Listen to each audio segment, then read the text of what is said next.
أعوذ بالله من الشيطان الرجيم بسم الله الرحمن الرحيم Assalamu alaikum everyone. My name is Afzal Antari and I am a foundation level student at Rehan School Islamabad Balako campus. Today I am going to conduct a session with ChatGPT on a simply topic of okay. So we will let's start. Hello ChatGPT. I'm here. Now that you're ready, go ahead and ask your question. What is the origin of the word okay? Great question. No problem. So the word okay is actually quite fascinating. It seems to have emerged in the 19th century in the US as a kind of playful abbreviation of all correct, spelled as all correct. From there, it just took off and became the global word we know today. Thank you, ChatGPT. My next question is when was okay first used in history? You're welcome. So the first recorded use of okay actually dates back to 1839. It appeared in a Boston newspaper as a humorous abbreviation for all correct. After that, it just spread rapidly in popularity. Okay, nice answer. So my next question is Of course. ChatGPT. My next question is how popular is the word okay?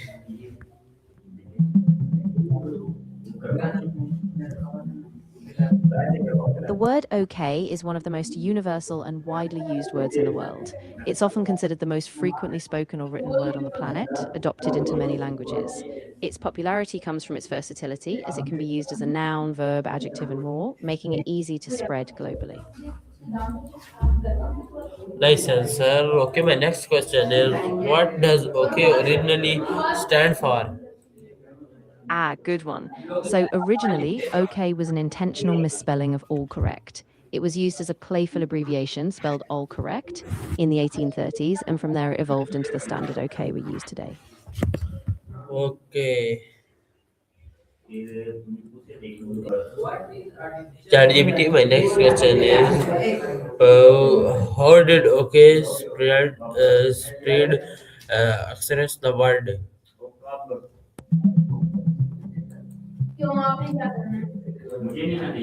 That's a great question. So, OK really took off in the mid 19th century, especially in the US, partly because of its frequent use in newspapers and politics.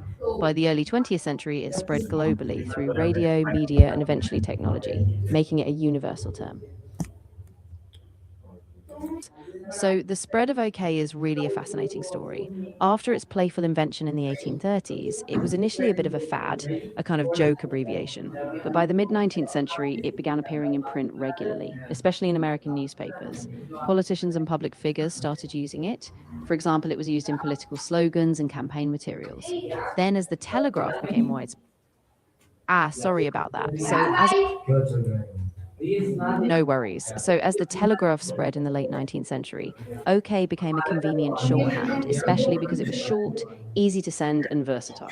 By the 20th century, it was firmly embedded in everyday language through radio, television, and eventually digital communication, making it one of the most recognized words globally.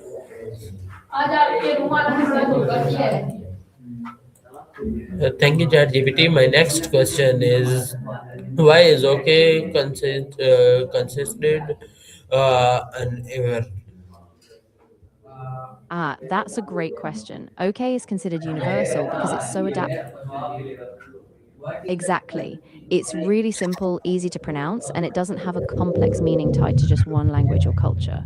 Over time, because it's short and flexible, it got adopted in so many places as a simple way to agree, confirm, or express acceptance, no matter the language.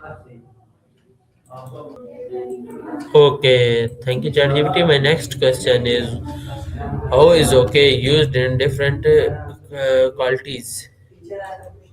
That's a great one. So, in different cultures, OK is often used similarly to how we use it in English for agreement or acknowledgement, but it can also vary. For example, in some languages, it can be a simple yes, while in others, it might be a casual check in or a sign of understanding. So, its meaning stays broad, but its use is adapted to local communication styles. Okay, ChatGPT. My next question is I what are the different meaning of okay? That's a really interesting one. So, okay can mean a few different things depending on the context. It can be a simple agreement, like saying yes. It can show approval. It can be used just to check in, like, is this okay with you? Or it can even express indifference, like, it's okay, I don't mind. So, its meaning really depends on tone and situation. Okay, my next question is how has the meaning of okay changed over time? That's a great point. Over time, OK has really broadened. Initially, it was just a funny abbreviation of all correct, but by the 20th century, it became a neutral, everyday word for agreement. Now it's used in so many ways online, in business, in casual speech, and it's often a quick way to signal understanding or neutrality. So it's really evolved with language and culture. Oh, thank you, ChatGPT. My next question is okay formal or informal language? Good question. So, OK is generally considered informal. In formal writing or speech, people often use alternatives like acceptable, agreed, or all right. But OK is so widespread that it's also accepted in a lot of casual professional settings today. ChatGPT. My next question is why do people use okay in daily conversation? That's a great point. People use OK in daily conversation because it's simple, universally understood, and it quickly signals agreement or acknowledgement. It's kind of a default, short, efficient, and flexible. So it just fits naturally into everyday talk. Okay, ChatGPT. My next question is how is okay used in digital communication? That's a really interesting topic. In digital communication, OK is used a lot because it's quick and easy to type. Exactly. And it works really well in chats and social media because it's universal. So people often use it to quickly confirm or close a conversation. Plus, it often saves time compared to longer responses. ChatGPT, please again answer and long answer. Of course. So in digital communication, OK has become a staple because it's concise and universally recognized. In texting, instant messaging, and even emails, it allows people to quickly acknowledge a point, confirm understanding, or indicate agreement without typing a full sentence. It's especially popular because it transcends language barriers. People in many cultures instantly know what it means.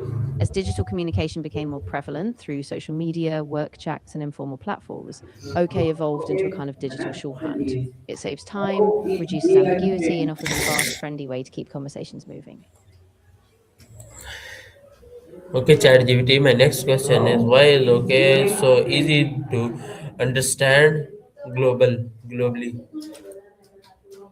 That's a great question. OK is so easy to understand globally because it's short, neutral, and doesn't rely on complicated pronunciation. It was adopted into so many languages because it's easy to say and type, and it doesn't carry a heavy cultural or grammatical weight. So, no matter the native language, it's become a kind of universal catch all that everyone understands and uses.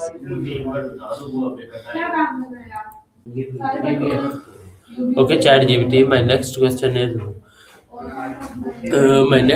is how do tone and contact change the meaning of okay? That's a really interesting point. So, as communication moved online and into digital platforms, OK took on more nuanced meanings. It could be a quick acknowledgement, a reaction to confirm receipt, or even a way to express mild indifference, depending on tone or context. So, in a digital era, it's really become more flexible, sometimes signaling a casual agreement, sometimes just a neutral pause. Okay, ChatGPT. My next question is what role did newspaper play in spreading okay? That's Of course. So, newspapers played a big role in spreading OK because in the 19th century, they started using it as a shorthand in headlines and articles. This gave it more public visibility. And as people encountered it regularly, it began to gain widespread familiarity. So, newspapers helped turn it from a quirky fad into a widely recognized part of everyday language.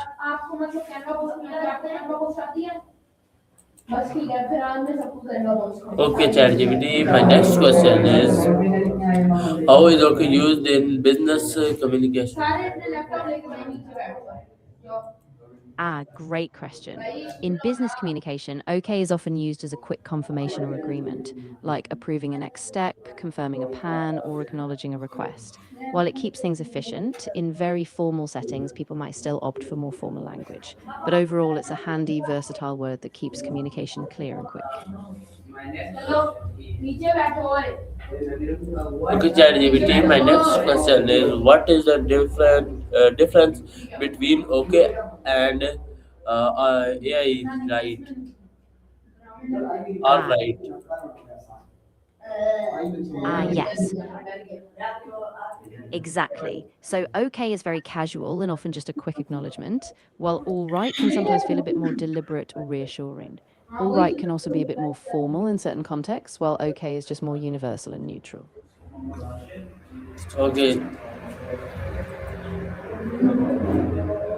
Okay, ChatGPT. My next question is: how do child learn the mean of okay? That's a really thoughtful question. Children often learn okay by hearing it in everyday conversations. Parents, teachers, and peers use it casually. As they grow, they start to associate it with agreement or acknowledgement.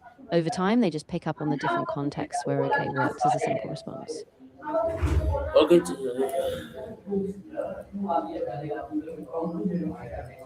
Okay. My next question is: why is okay often used in movies and the shows?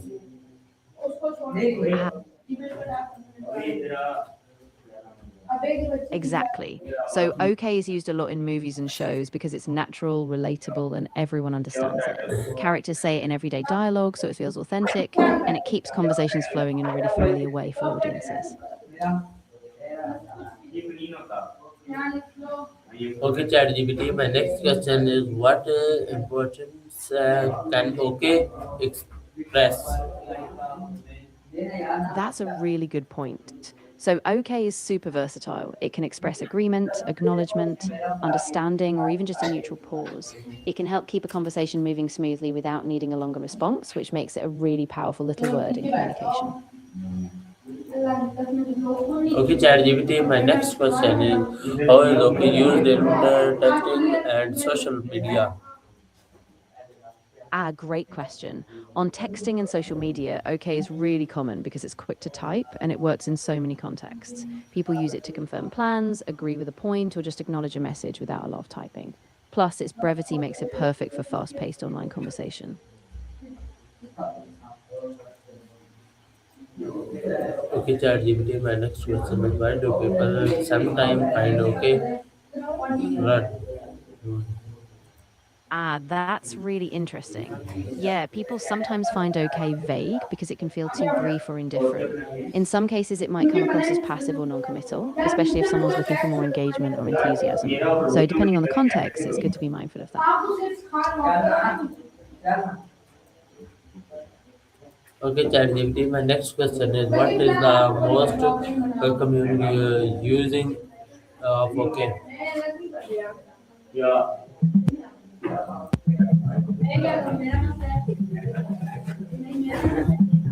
The most common way people use OK is as a quick acknowledgement to show they understand, agree, or give permission. For example, people say OK to confirm a plan, accept a request, or show they understand instructions. Its simplicity and versatility make it a go to word in everyday conversation. So we were this my conversation with Maya with ChatGPT. I hope like this season. I will meet you again with another AI session. Thank you for watching and Pakistan Zindabad.